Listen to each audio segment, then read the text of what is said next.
As soon as we get that link, we can share. It's setting it up, so it's redirecting me to YouTube now. We are live, so I'm getting the share link now. All right, got it. All right, Yane, Kimba, are you guys want to do a formal intro of Black August? What is it before we kind of jump into everything? Formal. When you say formal, how formal? Or informal, yeah. not 10, 20 minutes, but yeah, just a snapshot, just for everybody who's new in this space. Indeed. Definitely. So we're sharing this link. This is the first time we're going live. I want to appreciate everybody who's tuning in to this Black August Power Hour. And I'm actually going to just introduce what it is that we're doing and why we're doing it. Before I even share this link, I'm not even going to try to multitask right now. So this is our 5th day of doing the Black August Power Hour in commemoration of Black August, which started, I believe, in 1979. Y'all can correct me if I'm in error. But this is a month where we are able to commemorate political prisoners, freedom fighters, and Black resistance movements throughout our history of resisting colonialism and imperialism.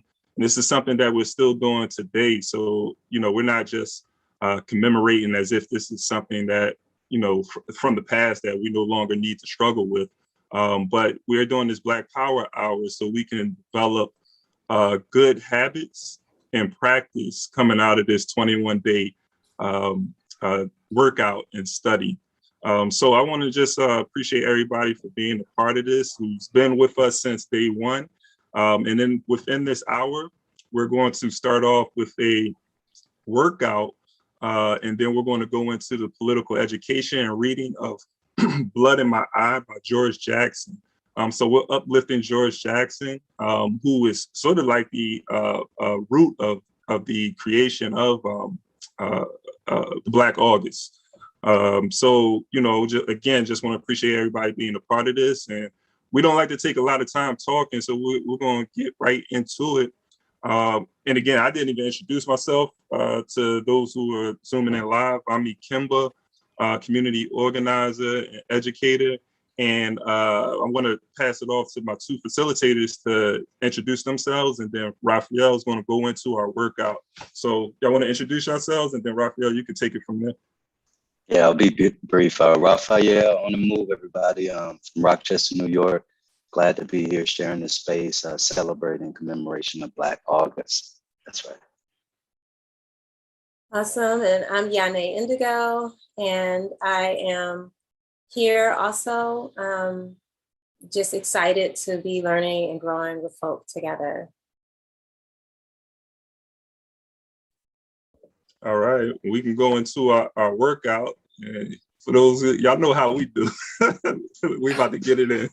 That's right. So, I see you already, Sister Noah, in the spirit, ready. All right, so this is the start of our workout, folks. One of the things I want to say to new people, feel free to push yourself as hard or as easy as you need to. There's no limit to how much you do within the time frame we put forward. So everybody kind of move at your own discretion. All right. So we're going to do a few sets of different exercises. All right. And I'll do my best to try to facilitate and help everybody move forward. So first, we're going to start out with some light stretches. All right. So we're going to start out with some neck rotations. We'll start out to the left.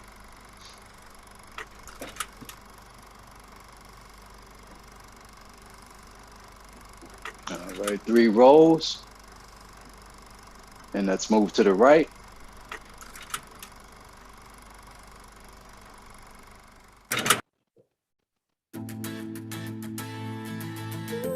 All right, let's start with some arm stretches. So get your right arm, stretch it to the left.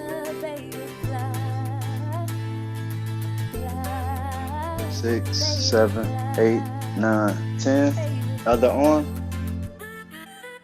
I told my mama she was priceless. 6, She told me 7, she wanted the good 8, life. 9, I 10. told her mama I'ma give you Right, straight up. She said she wanna live her best Like life. moving No above your strife. head. I said, Hold yo your mama, arms you tight deserve it as all. high as you can take them. She said she really didn't want much. I asked her what you want for me to do. 6, She 7, said you gave me 8, what I want 9, because I'm home with 10. you. Hey. All right. Now we're gonna do some body rolls, waist rolls. Bring your arms together and just kind of spin back and forth. Try to make sure you feel that spin in your back. So we're really trying to stretch right now.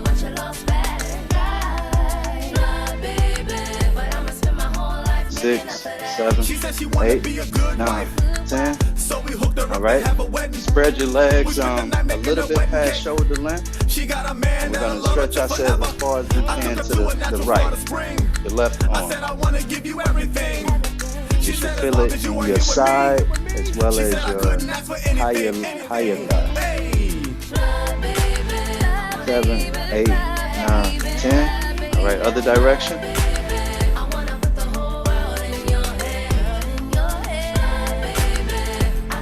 7, 8, 9, 10. All right, now we're just gonna drop our bodies to the floor and just let your arms hang down. He said, what you need? I looked at her and I said, what you mean? She said she wanna give me something too. I said, I'm happy to be home with you. Okay. She said I couldn't. We always try to keep ourselves on the timer just so we can make sure we're transitioning from each workout. All right, so what we're gonna do next, we're gonna jog in place for, I think it's 2 minutes, right? 1 to 2 minutes? 1 minute. All right, 1 minute. All right. You want a new song or you want the same song? You can change it. Yeah. All right. All right, here we go. You Timer got time? started. What's up? You gonna let us know, Yana? Start it. All right, let's go. 1 minute. North side, east side, west side. WRBG. Every day, all day. Throw it up. Red, black, and green. Let me see who really knows just what it What type of soldier is a RPG soldier? Do we walk that walk more than we talk that talk? And it ain't just about no colors, cause we sisters and brothers and we rep one team. That's right, we family. And we don't fuck with no snitches. These police try to trick us, but we know it's war. That's what we fighting for. And there can't be no peace until my folk get a piece. That's why it's do or die. And we gon' survive. We rockin' permanent creases in my khakis because I'm on some gangsta shit against the government. Political education, physical education, nigga, train yourself. Fight to win. Throw it up. It didn't start, so I think maybe it's been 7 minutes. Let's keep going to a takeout. White and blue, my nigga, straight from the ghetto streets with that gangsta mentality. But we hip to this game, though, and we finna change this whole reality. Cause see, the red is for the blood that our people done shed in the struggle, Feeling the burn. and the black is for the love. We're gonna transition next to some jumping jacks. All right, we're gonna do our jumping jacks for 1 minute. All right, maybe we'll take a few deep breaths. Let's make sure we're breathing while we're moving. I'm going to share the screen this time, so Okay. I can be. Thank you, Yana.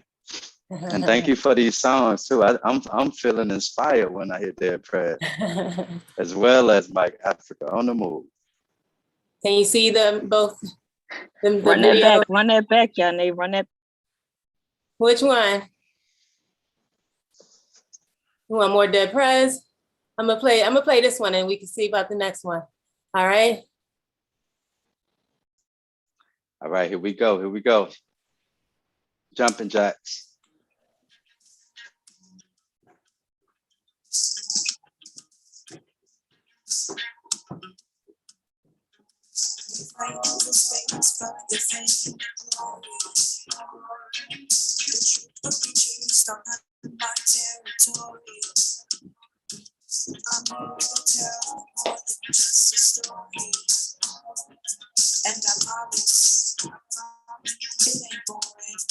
My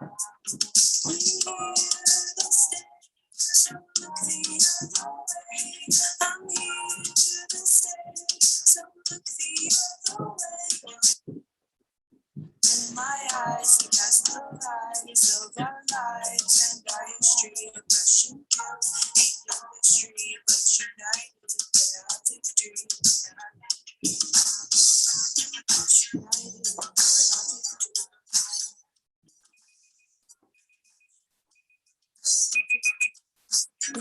Okay, okay.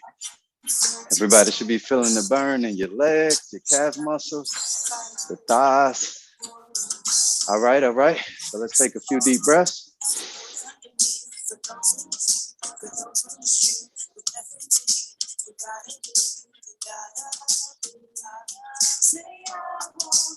All right, so today, I think we did we do push-ups yesterday, Yane? I know you were facilitating, right? Akimba did the exercise. Oh, okay, that's right. We did Or crunches yesterday. Okay.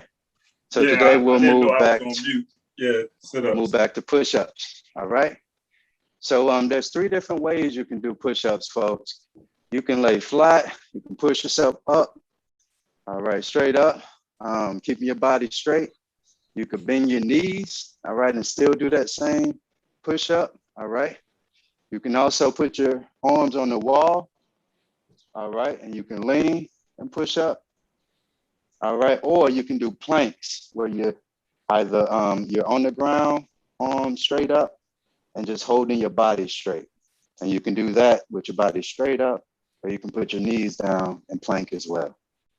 All right, so again, just feel free to do what you're comfortable with, however many you can, within that 1 minute time frame. All right, and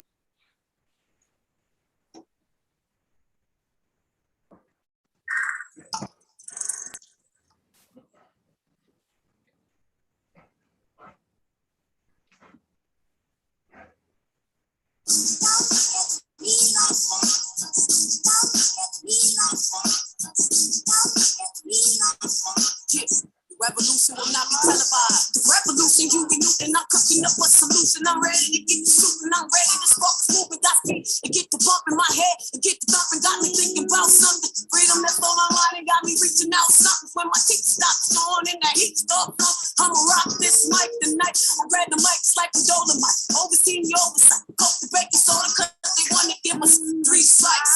Can they wanna take a nigga's life? Well, send the babies off to college with the crack dollars. Black and fathers, trapping up black fathers. Trapping to feed their daughters, but they lack knowledge. They not aware, Section 8 never wanted them there. Can they babies on my welfare? It's like a twisted game of truth and red. I never promised to repeat upon the proof is there. all right. I know we're feeling the burn. Are we feeling it? Woo! All right, that last thing. Oh, we still working? Oh, we done? I thought we. No, I just figured since we're gonna take our little break, Okay. and we can still listen to some music while we take our little All right, let's go ahead. 2-minute break. Okay. All right, thank you everybody for that workout. Always encouraged to continue to do the workout after this session. Burn Babylon and then settle the score. I am Tiara, no Tiara, it's the metaphor. So we taking our 2-minute water break? All right. Yeah, so everybody, we're gonna take a 2-minute water break, and then we're gonna get started with the study. So everybody grab some water, take a breath. We need to take a breath and start reading anyway, right? Well, for you, Yane, you gonna be doing. Hey, I know that person in that video. Yes, you do. Yeah. Yeah, that person's really familiar. They be in the community. That's right. Yes, they That's do. right. On the move. We playing a lot of fam today. Play Mike. We play Spirit Child, Medusa. We can do different.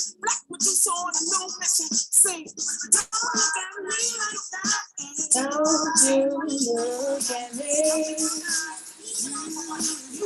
This video is dope too, by the way. exciting now.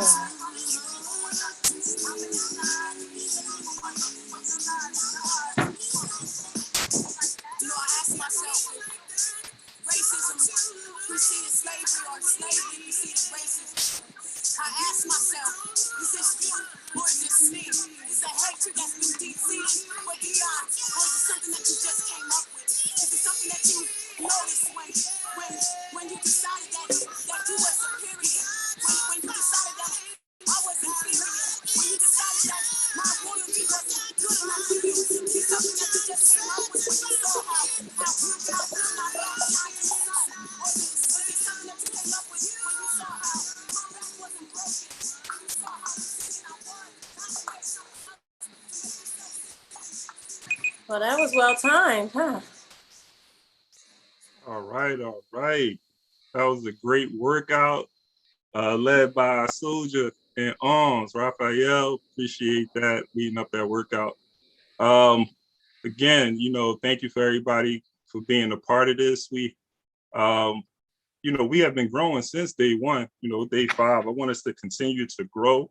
For all of those people too who are viewing live or after the fact, just want y'all to know that y'all could join this setting right here, this intimate setting with our group, and be a part of this study. So we'll try to make that link live on YouTube for all those people who are viewing. So you'll be able to register and be a part of this. But you can look on Eventbrite, look for Black Power Hour, Black August Black Power Hour, and register to be a part of this. I'm still trying to catch my breath. So we're gonna go into the second part of the Black Power Hour with Yane, and she's gonna pick up where we left off at in Blood in My Eye by George Jackson. All right, so we're on page 33. You know what I'm gonna do is I'm gonna grab a copy of the PDF link and drop that in the chat just to make sure that anybody who is here who wants it is able to read along. And so like I said, we're starting on page 33, picking up where we left off at the very top, right after that line that I really like, but a curse won't work.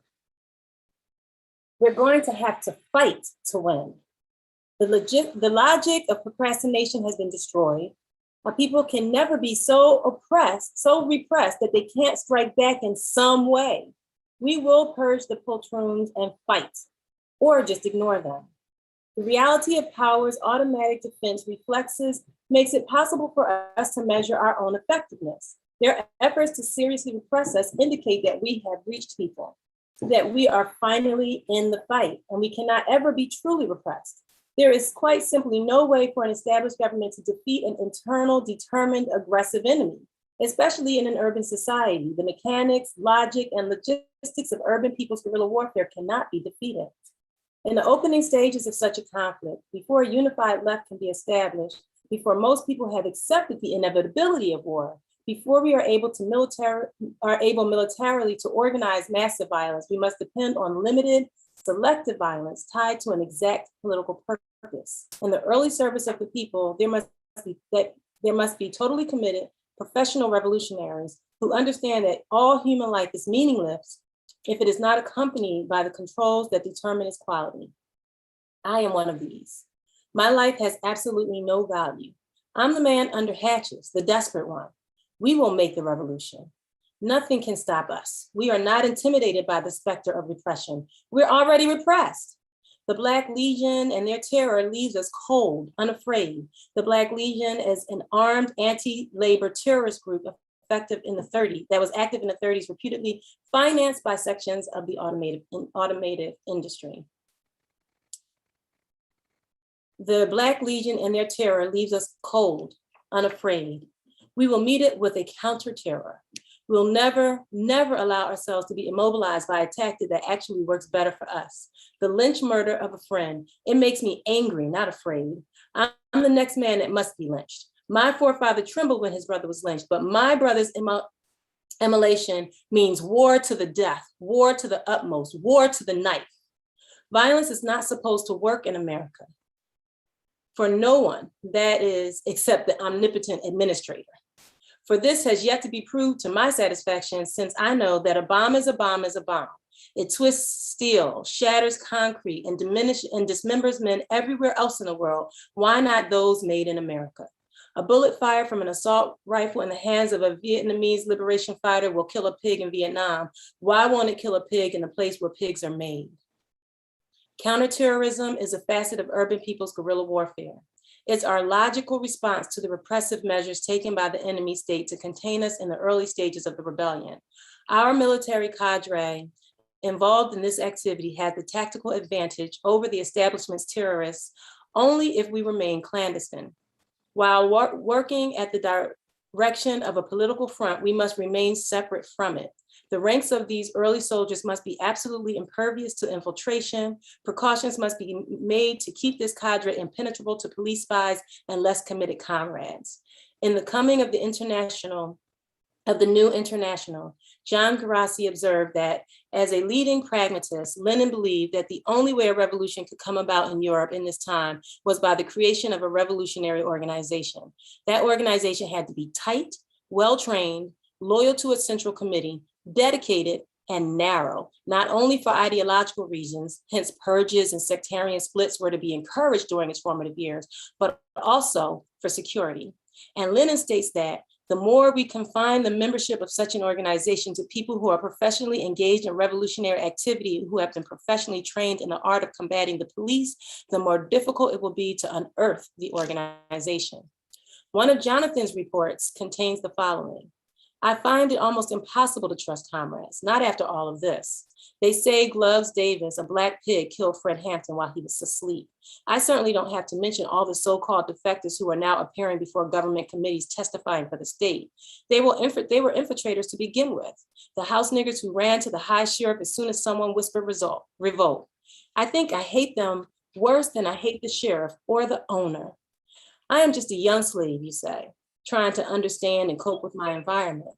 I know personalities have no place in revolution, but every time I think of Davis, Jesby, Simple, Karenga, and the rest of these murderous turncoat idiots, my trigger finger fairly itches.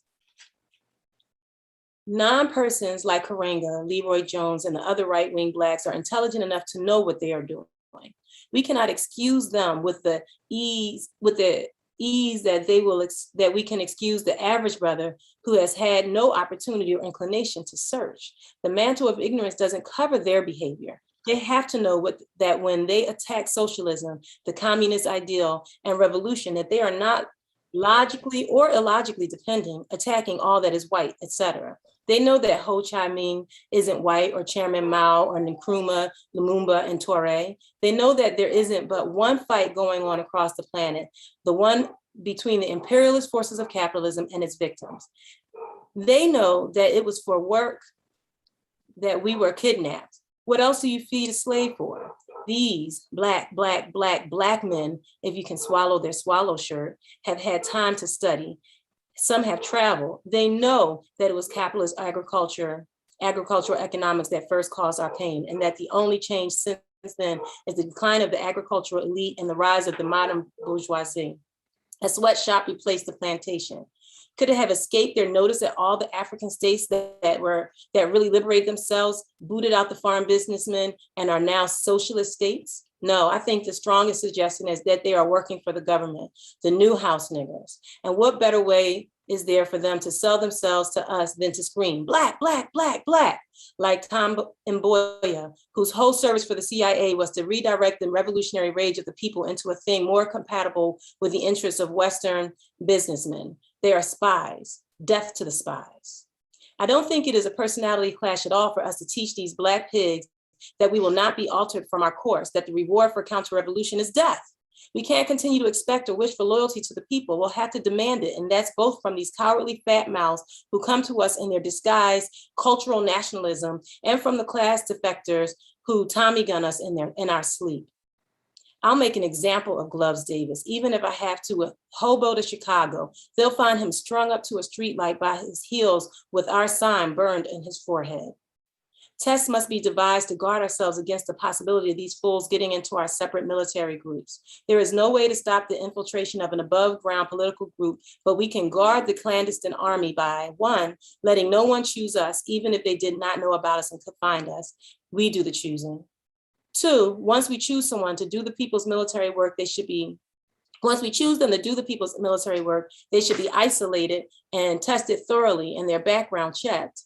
There are patterns to people's lives, especially Blacks, and if studied, one can easily spot pig tendencies and connections.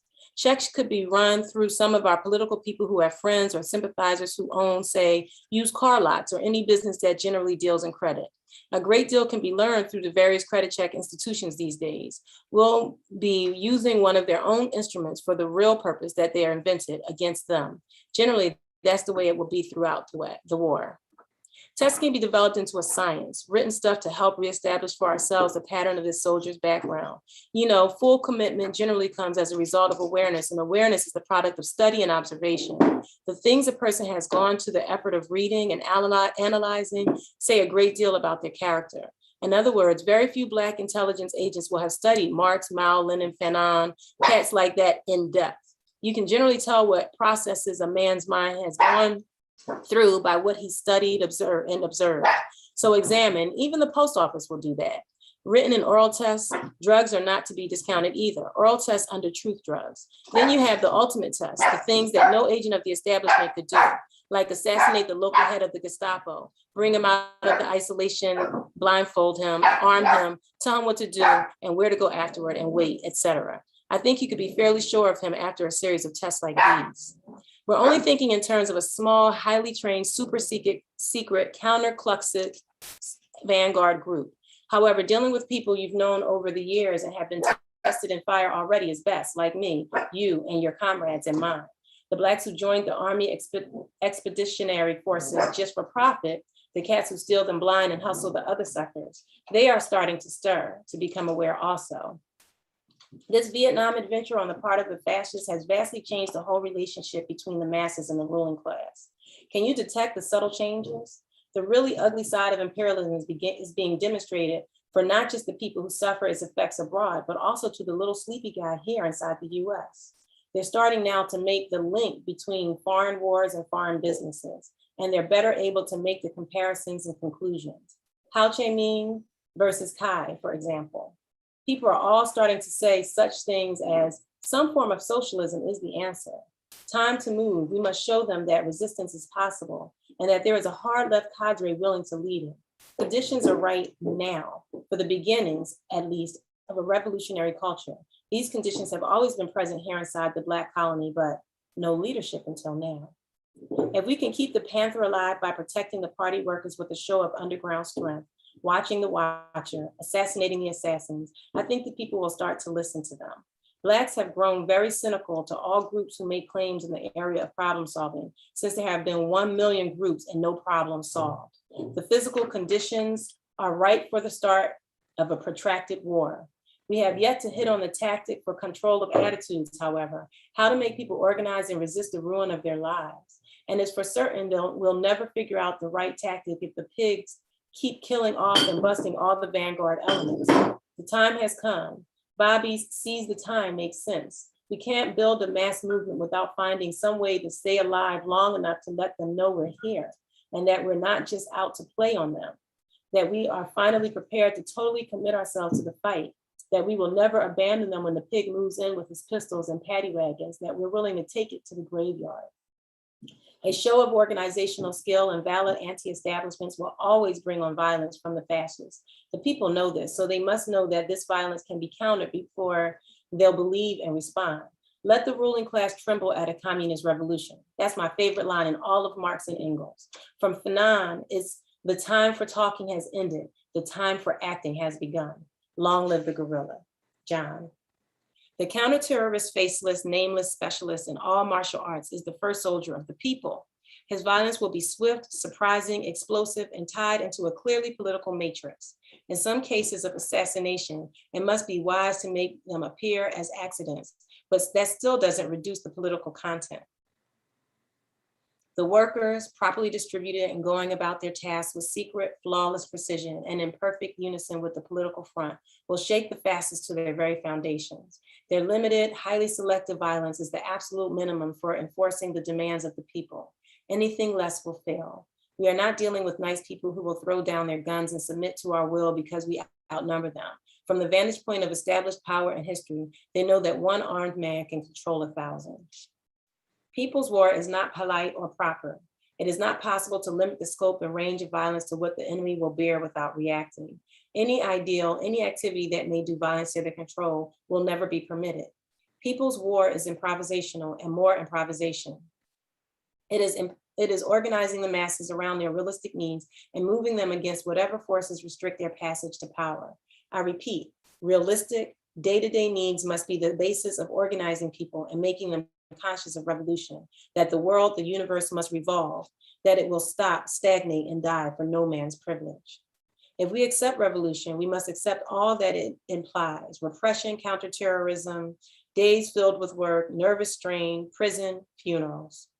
Our present problem as soldiers is to protect our political people at their work and enforce the increasing demands that the people, as a political result, will make upon power.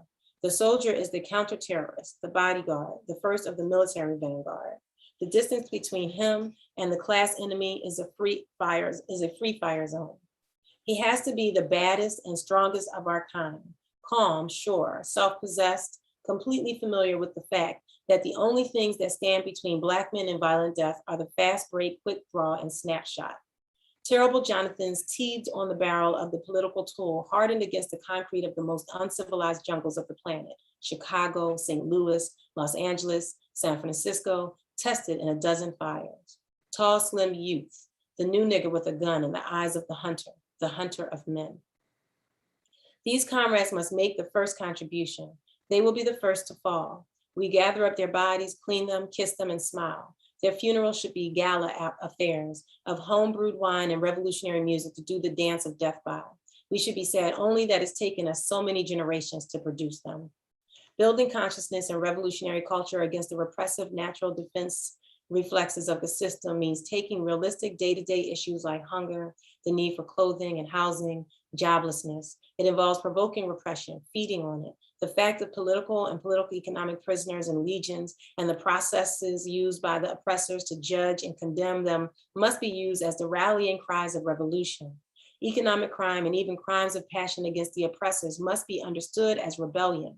Even funerals can be seen as an issue since there will be so many of them. Improvising on reality is the key principle underlying the building of a united left and raising the consciousness of the people. It will give us our tactics. In the Black colony and other depressed areas of the country, there will be less difficulty in organizing, mobilizing, altering the attitudes of the people towards their class enemies. However, in the areas of the class structure that can be said to be making it, affecting attitudes toward revolutionary change in the system of production and distribution will, of course, call for the destruction of their comfort, the manufacturing of a condition where they will be either neutral or complementary to the revolutionary effort. The psychological effect of any of our secret army, the real destructive effect it can have, an increasingly pervasive underground press with new emphasis on a mass style, the popularization of the revolutionary culture, and then the elevating of it, both under the direction of an ultra-aggressive political party. These three, with no element missing, connected to the realistic issues, form the basis of our only hope. There will be no educating, no consciousness, no revolutionary culture, no forward movement without these three elements working with the harmony of a healthy organism. And I think that's where I should stop. All right. I was wanting more. I was hungry for some more because he was really getting into it. So that's where we're going to stop on page 43, and we'll pick back up there tomorrow. And so at this time, we have about 20 minutes left, at least for the power hour. For anybody that has some questions, want to make some statements, then have opportunity to after the hour, we'll stick around for those people who want to contribute. And so at this point, we want to open it up and really like analyze, examine what we just read, George Jackson, Jonathan Jackson. He's only 16, dropping Only some like really, 16. some a great analysis. You could see that he has read Fanon, he's read Marx, so he's revolutionary study. And every time I read Jonathan Jackson or George Jackson, but particularly Jonathan Jackson, well, both of them, just to think what they had left to contribute if they were not assassinated, if they were not murdered. And that's a lot of our leaders, right? But at this point, I just want to open it up and just get people's thoughts on what we read.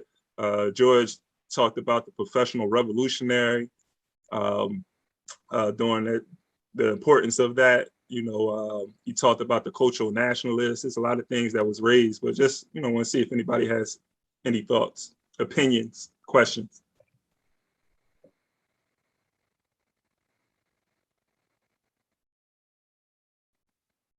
I would like to just reiterate, as we have in previous sessions, that though the three of us are co-facilitating this activity, we are considering ourselves, because we are in truth equally the learners of this as you are in this space, and teachers in this space. So we are not coming here as the experts, but are seeking to just create a space where we can all learn and grow together, and facilitating that. So just want to be clear again and reiterate that that all of your thoughts are as equally important in this space as ours and your reflections. And I see, yeah, who's that? I see your hand up, but I don't see your name, but go ahead, Jacqueline. Okay. What I found it very important, somehow I got kicked off and then I got back on, not by you guys, is that it's extremely, he stresses understanding. You need to have read also Fanon, Marx, Hegel, Mao, and I know that Yune had asked about at another situation. I think the more that we all become literate in this, is the more that we can begin to understand and even dissect even more. Does that make sense? Right now, a lot of this, what I'm hearing, because I have not read Jonathan Jackson before, okay?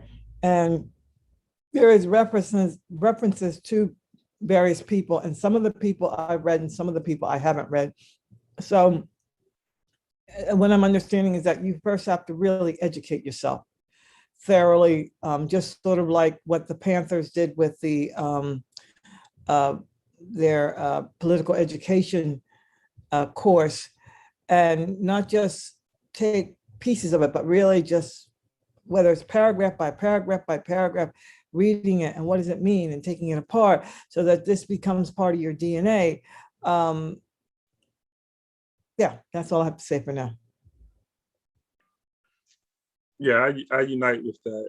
I think the political education piece to it all is how we develop our theory of the world. And growing up in this society, being birthed in this society, colonial society, we for the most part have been influenced by the theories of the ruling class.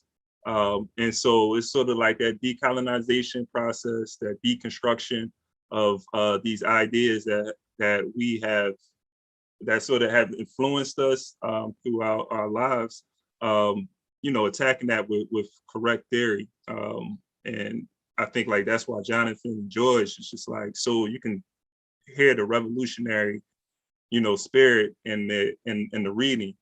And last point too, like I guess like a question too, we just want to ask, kind of like tying into that, is to talk about the professional revolutionary and the vanguard, and just want to hear people's like thoughts about the need of a revolutionary revolutionary culture and a vanguard party. And the way that George Jackson explains this vanguard party is the party that is the party that leads, but they're at the same time they're in the community with the people. And I think like raising those contradictions to the people and organizing around those contradictions. Not, you know, it's not necessarily coming into the community and saying, hey, this is the problem, you know, this is what we need to organize around, but seeing what those contradictions are in those people's lives and organizing around that, but at the same time giving them a political education. But yeah, but you know, if anybody had any thoughts about that as well. So yeah, and Jindo, you want to make a comment? Yeah, did Hey, you hear y'all. that? Who you call on? Okay, good.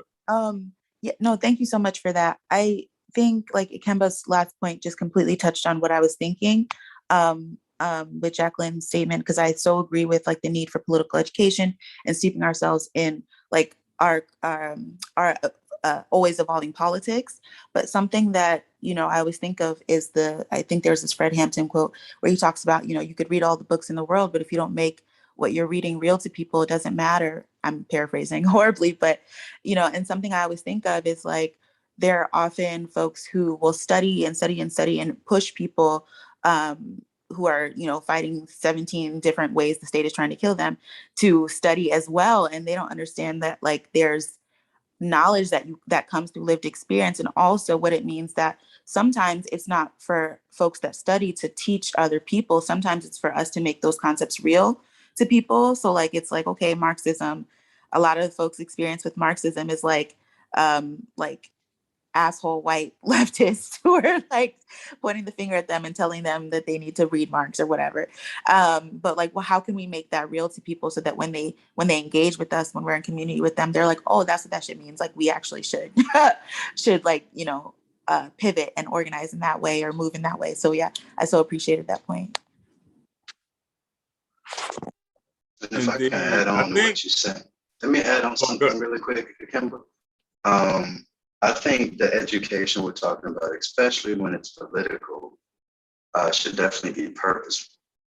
And when I say purposeful, I think sometimes, even in our contemporary activism, we see a lot of reactionary politics, and reactionary in the sense of, although the powers that be are using the same tricks and gimmicks, we're using a lot of the same solutions that didn't work in past time. And I think if we had more of a intentional collectivized focus on that political education, just a critical analysis of what they're doing, what we've already done, and then trying to apply something different. I think that's when the education becomes relevant, but I'm right there with you, Jindu. Just reading and reading and reading for the sake, everyone can get lost in that. And the Yane, you can go ahead. I thought I saw a V read, but I might have been mistaken. Sure. So what Jindu was saying also, it just made me think about kind of like the unschooling approach to learning, where people, you know, when unschooling, you learn based on what you're compelled to do. And so like there was an example I know of with a young person who was like 11 years old or 12 years old and hadn't learned to read. And our older siblings who were being unschooled were like, don't you think we should make her learn to read? And she was like, you know, then the parents were like, nah, like she cool, like we unschool. And then at some point in time, she got to a place where she wanted to work on a newsletter. She just wanted to write a newsletter. And then she immediately like learned how to read.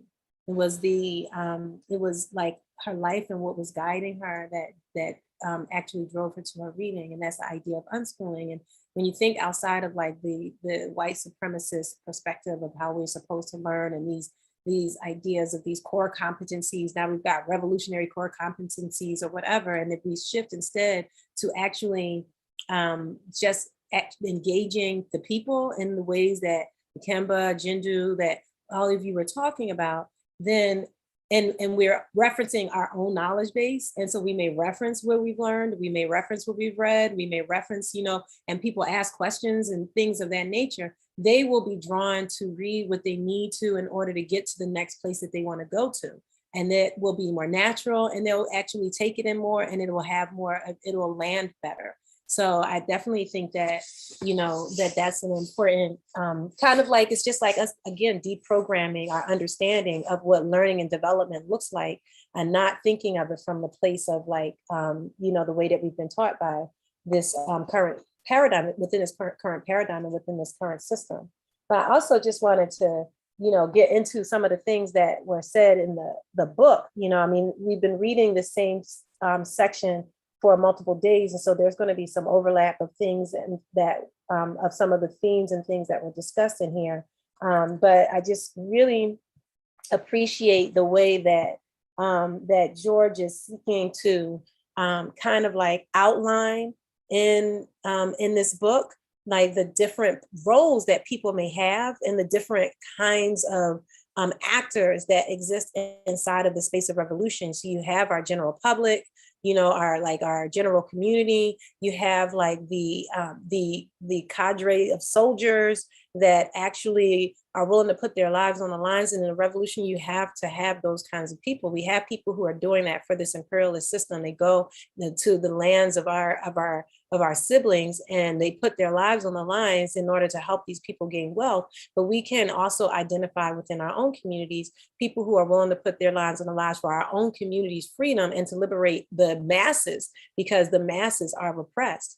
And then we have the people who are doing the political analysis and who are establishing and putting the pressure on power while they are taking power down in another way. And the other, so just thinking about, I really was interested in enjoying the way that he is inviting us to think about the different roles, and like everybody who's a revolutionary does not necessarily have to be this kind of a soldier or that kind of a soldier, that there are different places that people can go.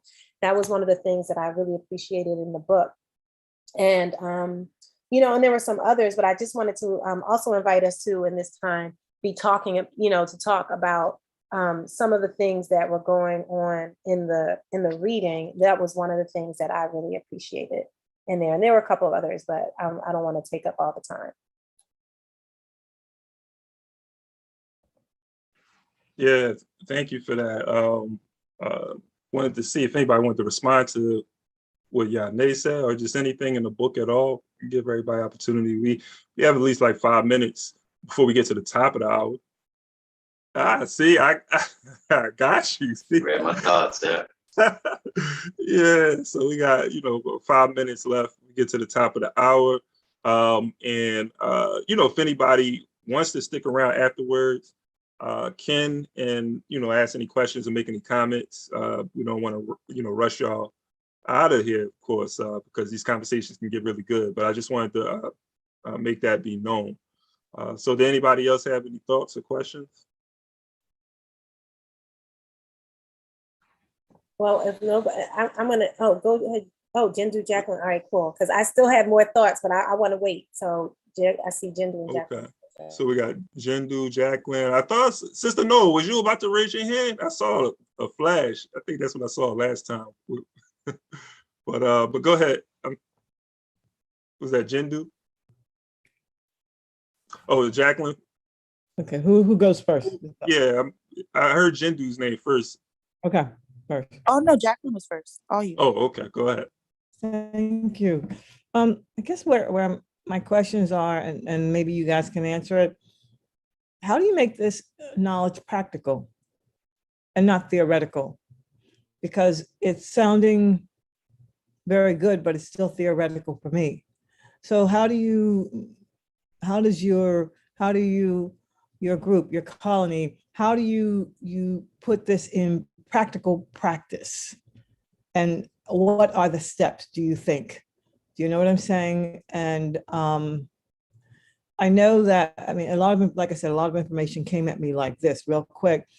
It also mentioned a professional activist, and my whole thing is practicality is how do you survive financially in this situation, or how do you all survive?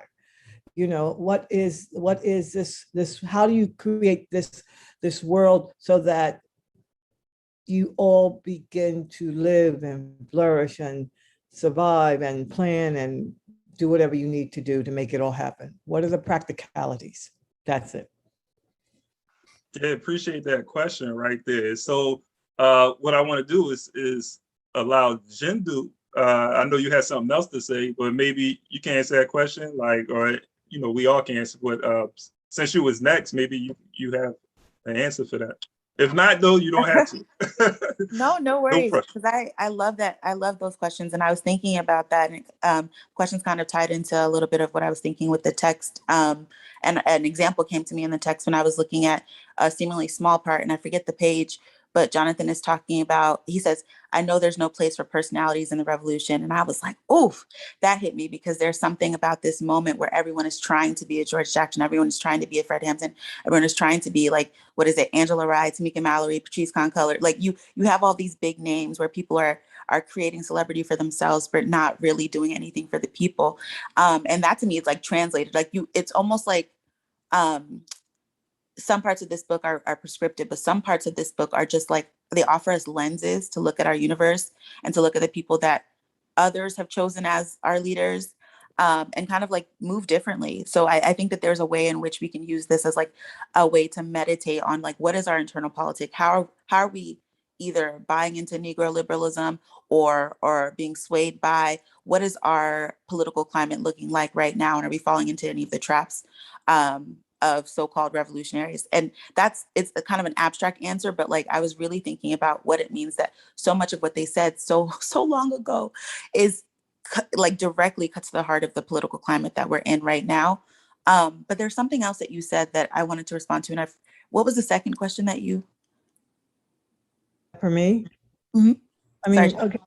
So yeah, I guess what I'm saying is I the older I get, I'm seeing a lot of activists who have put their whole life into the cause, okay, whatever the cause is for them, and yet they're starving, their families have fallen apart, there's no, outside of the movement, there's no support for them. So what I'm saying is almost like, what Marcus Garvey, the UNIA, what was interesting was that, not that it was the solution, but there was some framework, there was economics behind it. So that's what I'm saying, how we have to live. You're revolutionaries, you have soldiers, you have cadre, you have a whole bunch. How do you make it function on an everyday level and still keep it moving so that people don't fall through the cracks, And that's important to me, especially if you have children. Yeah, for sure. I don't want to take up the time if anyone else wants to answer. So I'll pause for a second. I'm gonna read Emily's statement. Emily says, I've always struggled to make ends meet, so I guess I just continue even with these damn degrees. I don't have an answer of how to do this work and thrive financially, but if I don't do the work, I struggle anyway. I think it becomes practical in the doing that is inextricably linked to the material conditions in my small community. I'm sorry, I'm having trouble with the community. Work will often spring up around displacement of ICE raids or computer or people's inability to eat, etc. And then the work of organizing the theory becomes practice. And yeah, they said surviving capitalism till we cuts off there. But I would like to also add a perception too, and I can be brief for Kim. Oh no, go ahead, and letting everybody know that. Yeah, letting everybody know that we're at the top of the hour, but we're going to continue on. Go ahead, brother.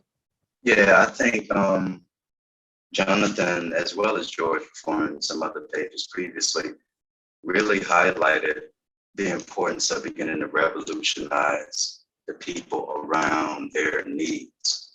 So in other words, and we've seen it historically, for example, with the Panthers, and I remember starting out with Matulu and their work. They were not only recruiting people, bringing them in, but they were revolutionizing them through political education. So in other words, they just didn't bring people in and say, we're going to do our best to address your needs, get you stable. But throughout that process, they were revolutionized. So I think to answer that question, Jacqueline, I think there needs to be a real assessment of people's needs, what are being done by systems to address them. And what can we begin to do to organize ourselves and those people to address the needs, but then also to get whatever we need going forward. So I think that's like a starting place. And think about something like homelessness, you know, and I think that's been kind of being on some level moving towards sort of revolutionize occupying space, demanding homes, resisting until shelter comes. But I think it's that kind of organizing that kind of needs to happen. And then I see Yane.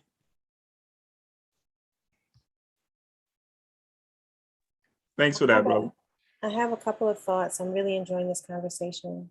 And what I said in the chat was surviving capitalism until we destroy capitalism is kind of what I'm hearing. Jacqueline says, how do we survive capitalism right now? We like, you know, but so there's two things that I wanted to say. One, as it relates to the impact, an example of like us responding and really like building up revolution around the needs of the people.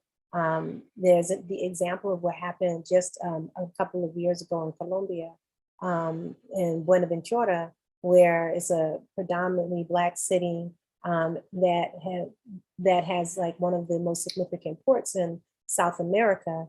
And at the same time, even though there's so much commerce that moves through those ports and therefore through those cities, it being a Black city, the infrastructure just has not been built up. And on top of that, land being taken from people. And so people would just suddenly have no water, suddenly not have power.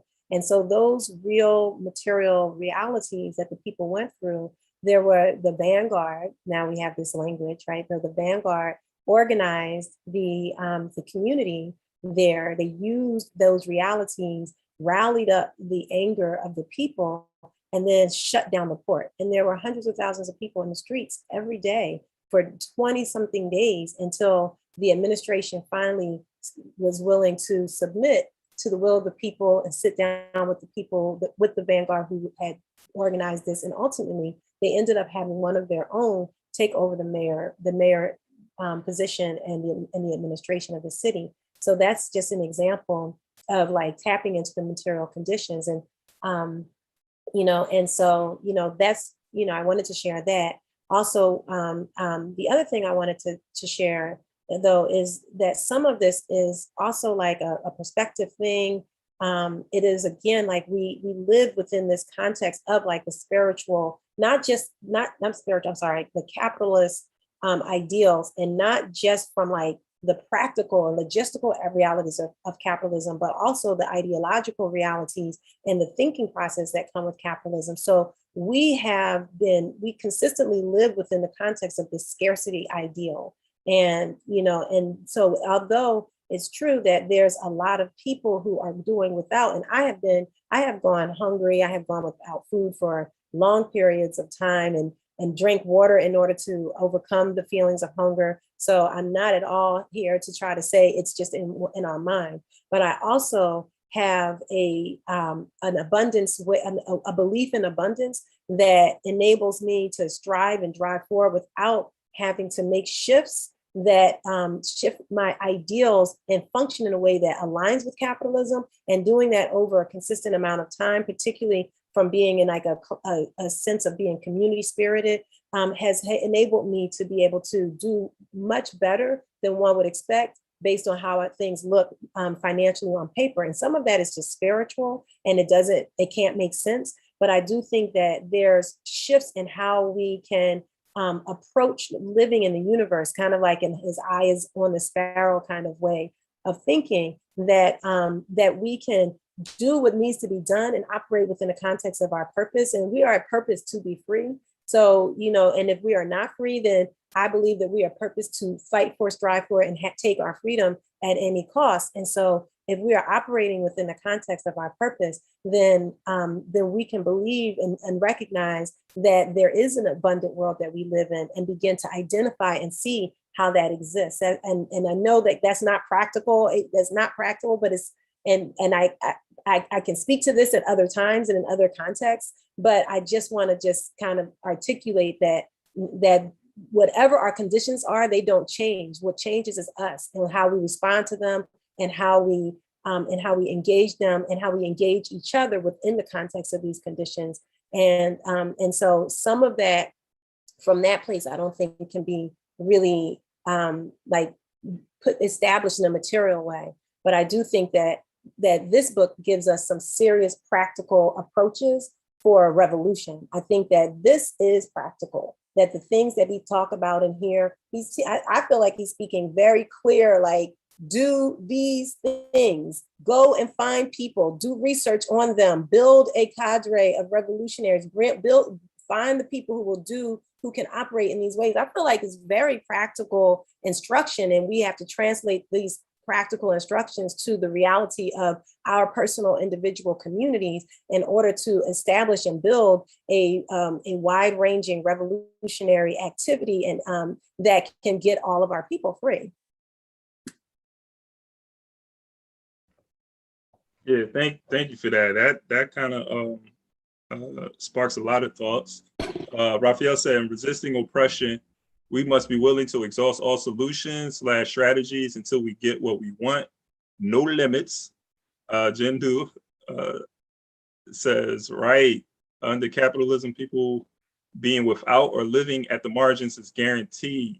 By resisting the violence of capitalism, we escape that inevitability, or at least we can by building up networks of mutual aid and support that says, when I have X and you need X, you have it. It's a direct rejection of individualism and relies on community and relies on community care.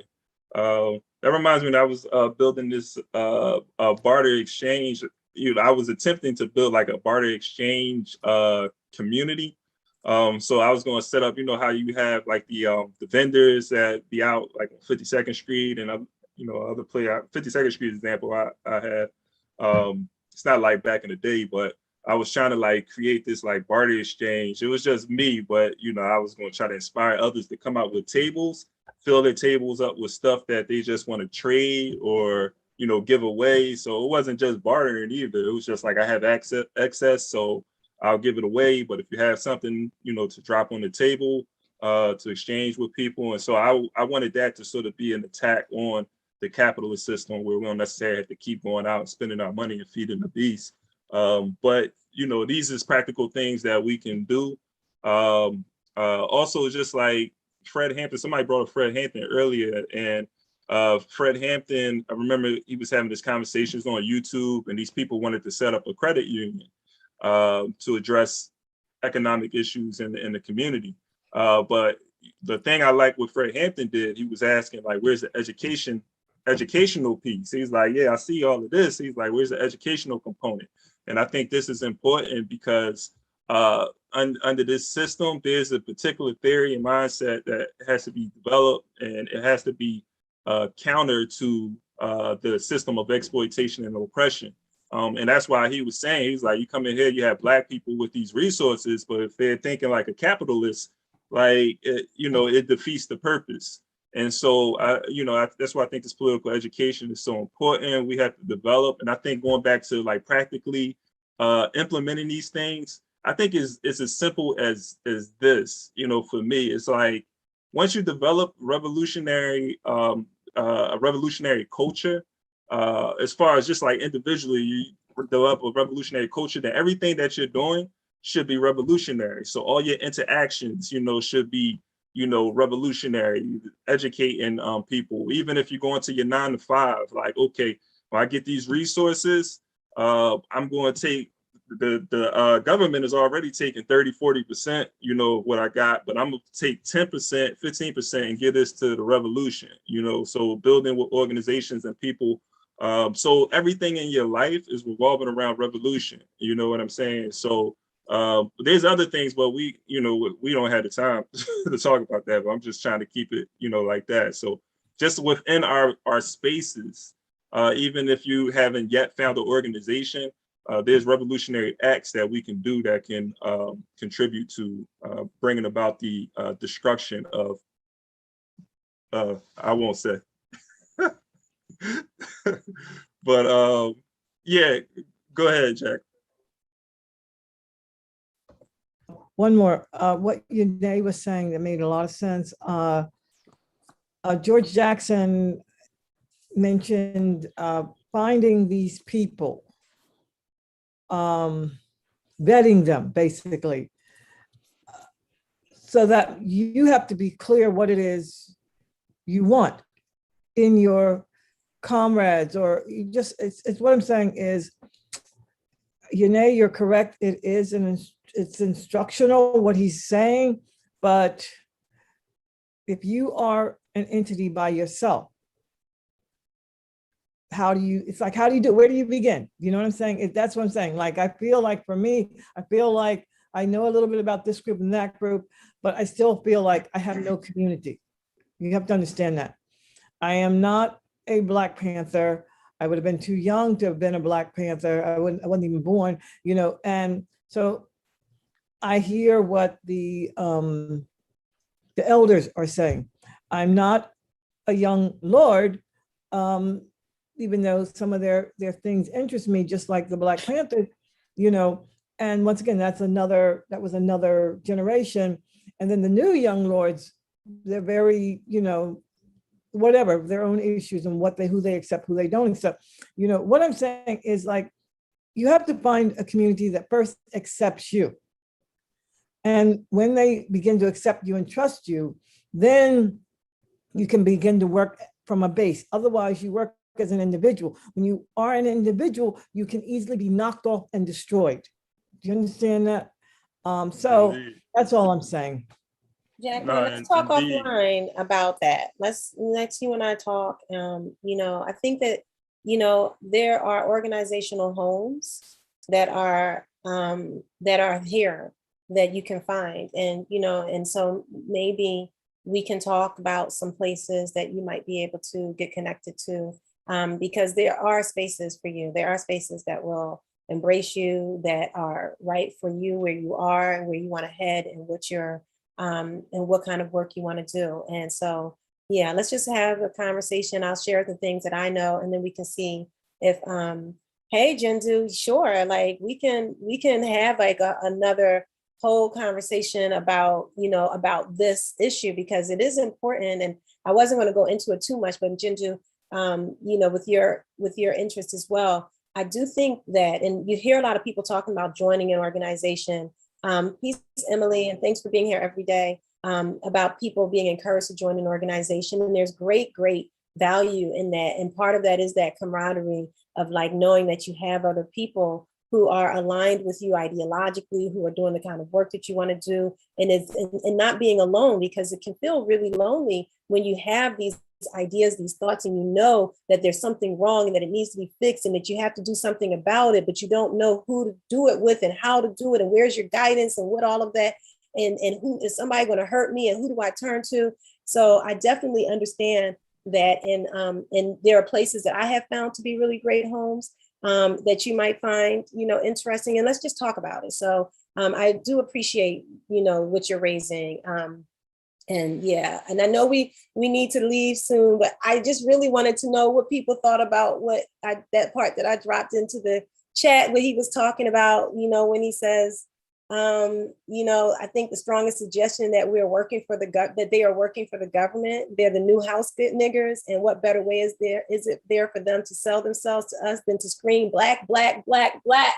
Like, I'm just was curious as to what some people thought about that part of his of what we read in that message around, like, because there was the message of us and what we do, but there was also the message of like our enemies in our ranks, and you know, and how we identify them and how we respond to them. So I was just curious as to if there were any other people who had any thoughts about that piece of it. Mm-hmm. I don't know, it's Stanley or Al, Nikita, Viri. Did y'all wanted to add anything before we close out?